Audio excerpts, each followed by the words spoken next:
What is bipolar disorder? If you've ever encountered someone experiencing a bipolar episode, chances are you noticed and won't forget anytime soon. Bipolar disorder causes sufferers to display unusual outward behavior without them necessarily realizing they're doing so, but everyone else certainly sees it. Bipolar disorder gets the bi part of its name from the symptoms of the condition, which causes the sufferer to have wild mood swings broadly categorized as either manic or depressive. These two categories live on opposite sides or poles of the spectrum, hence the word bipolar. While most of us go about our daily affairs living somewhere towards the middle of the emotional spectrum, with occasional ventures out in either direction, a person with bipolar disorder might spend far more of their time living on those uncomfortable fringes. Bipolar disorder exists in 3 different forms: Bipolar I, II, and Cyclothymic Disorder. Let's break down the first 2 forms, starting with Bipolar I. With Bipolar I, a person might enjoy some periods of normal, balanced mood, but that can change fast, with an unexpected shift into feelings of mania or depression. These episodes might last for a week or more.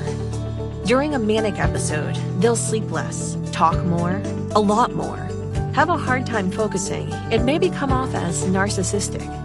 They might start engaging in risky behavior, such as speeding or reckless overspending too. In some ways, a person going through a manic episode will seem to be a lot of fun to be around, but that fun part wears off fast for everyone else, while the sufferer keeps going and going, unable to stop. Clearly, these types of symptoms can lead to problems at home and work, sometimes to the point of extreme awkwardness and discomfort for everybody. On the other end of the Bipolar I mood band, we've got major depressive episodes. These can go on for a couple of weeks, with a person feeling great despair, loss of appetite and energy, and a lack of interest in doing anything. It's a risky period because they might even feel suicidal. It's also risky because people with Bipolar I can struggle with other mental health disorders at the same time, like ADHD or anxiety.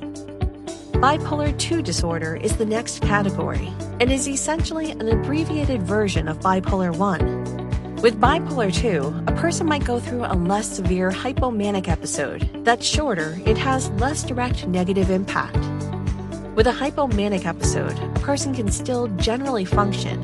With a manic episode, not so much. The third type of bipolar is called cyclothymic, which is also milder than Bipolar I, but with bonus mood swings from mania to depressiveness. It's a roller coaster with more ups and downs, but not as high or low. What causes bipolar disorder? A lot of it is genetic, with most people inheriting it from a relative. Stats vary, but studies suggest that between 60 to 80% of cases can be linked to genetic factors. Environmental factors are also a huge variable. Meanwhile, there are certain triggers, such as lack of sleep or substance abuse, that can set off episodes. The exact causes of bipolar disorders aren't entirely understood yet, but treatment and, when needed, medication are readily available for all types of this unwelcome condition. One of the biggest problems with this particular disorder is many sufferers can't face the fact that they might need help.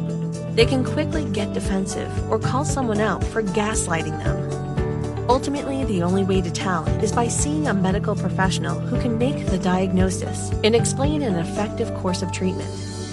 Now that you know more about bipolar disorder, take comfort in knowing that Impireum is on your side to help restore your confidence and quality of life. Call or register with us today, and let's get you the help you need. Follow us on social media.